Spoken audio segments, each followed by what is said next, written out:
Governor ചോദിക്കുന്ന മറു ചോദ്യങ്ങളും പ്രസക്തമാണ്.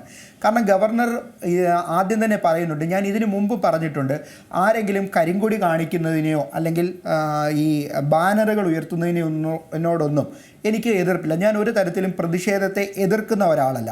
പക്ഷേ ആരെങ്കിലും പ്രതിഷേധത്തിൻ്റെ ഭാഗമായി ചാടി എൻ്റെ കാറിന് നേരെ അടുത്താൽ, എൻ്റെ വാഹനത്തിൽ ടച്ച് ചെയ്ത്, അദ്ദേഹം പറയുന്നത് ദേ ഹിറ്റ് മൈ കാർ എന്നാണ് പറയുന്നത്. എപ്പോഴും ഉപയോഗിക്കുന്നൊരു വാക്കാണ്. അതുകൊണ്ടാണ് ദേ ഹിറ്റ് മൈ കാർ എന്നൊക്കെ അദ്ദേഹം എപ്പോഴും ഇങ്ങനെ വിളിച്ച് പറയും. അപ്പോൾ അങ്ങനെ വരുമ്പോൾ മാത്രമാണ് താൻ അങ്ങനെ ഒരു സംഭവം ഉണ്ടായാൽ അപ്പോൾ തന്നെ ബ്രേക്ക് പിടിക്കും, വെളിയിലേക്ക് ഇറങ്ങും, ഞാൻ അവർക്ക് നേരെ രംഗത്ത് വരും എന്നാണ് ഗവർണർ ഇതിനു മുമ്പ് പറഞ്ഞിട്ടുള്ളത്.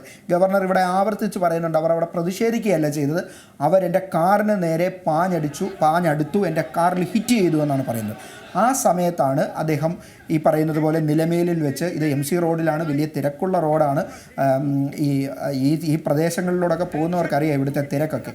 അപ്പോൾ അവിടെ ഇങ്ങനെ ഒരു കാര്യം കൂടെ വരുമ്പോൾ സ്വാഭാവികമായിട്ടും പ്രതിഷേധം കൂടും. അത് മാത്രമല്ല, ആരും പ്രതീക്ഷിക്കുന്നില്ല, ഗവർണർ മാത്രമല്ല, ഈ MC റോഡിൽ അതിൻ്റെ സൈഡിലുള്ള കടക്കാർക്കോ അല്ലെ MC റോഡിൻ്റെ സൈഡിൽ താമസിക്കുന്നവർക്കോ ഒക്കെ ഗവർണറോ മുഖ്യമന്ത്രിയോ മന്ത്രിമാരോ ഒക്കെ ഇങ്ങനെ കടന്നു പോകുന്നത് വലിയ പുതുമയല്ല. കാരണം അവരെല്ലാ ദിവസവും ഒന്നോ രണ്ടോ ഇങ്ങനത്തെ VIP വാഹനങ്ങൾ വലിയ സയറിനിട്ടുകൊണ്ട് മുഴക്കിക്കൊണ്ട് പോകുന്നതൊക്കെ അവരെല്ലാ ദിവസവും കാണുന്നതാണ്.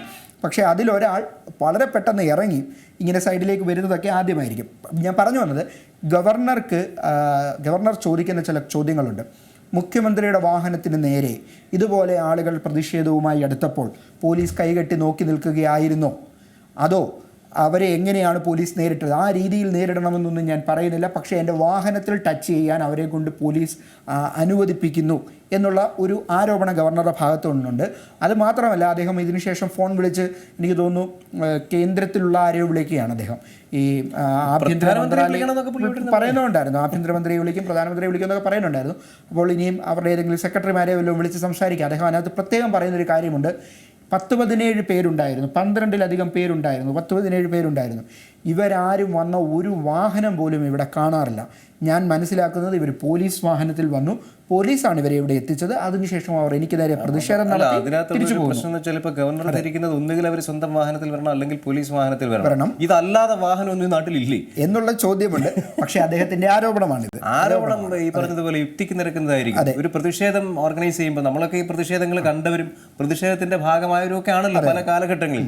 ഒരു പ്രതിഷേധം ഓർഗനൈസ് ചെയ്യുമ്പോൾ ഇനിയിപ്പോൾ ഗവർണറെ അറിയിച്ചിട്ടാണോ ഗവർണർക്കെതിരെയുള്ള പ്രതിഷേധം, ഞങ്ങൾ ഇന്ന വണ്ടിയിൽ വരും, അപ്പം നിങ്ങൾ വന്ന് അവിടെ അതിന്റെ കണക്കെടുത്ത് പറഞ്ഞിട്ടുള്ളത്. ഗവർണർ ആയാലും മുഖ്യമന്ത്രി ആയാലും ആരായാലും പ്രതിഷേധങ്ങൾ വളരെ അതിന്റെ ഗൗരവത്തോടെ, അത്രമേൽ ഗോപ്യതയോടെ അത് ആസൂത്രണം ചെയ്യാണ് പതിവ്. എന്നിട്ടാണ് ഈ പറഞ്ഞ പോലെ ആർക്കെതിരെ പ്രതിഷേധിക്കണോ അവരുടെ മുന്നിൽ വന്ന് പ്രതിഷേധിക്കുന്നത്. ഇതിന്റെ കണക്കൊക്കെ ഗവർണർക്കും മുഖ്യമന്ത്രിക്കും പ്രധാനമന്ത്രിക്കും ഒക്കെ കൊടുക്കാൻ പറഞ്ഞ ഈ നാട്ടിൽ ഒരു പ്രതിഷേധവും നടക്കില്ല. ഏറ്റവും പുതിയ വാർത്തകളും വിശേഷങ്ങളും വിരൽ തുമ്പിലറിയാൻ Zee മലയാളം ന്യൂസ് എല്ലാ ഡിജിറ്റൽ പ്ലാറ്റ്ഫോമുകളിലും ലഭ്യം.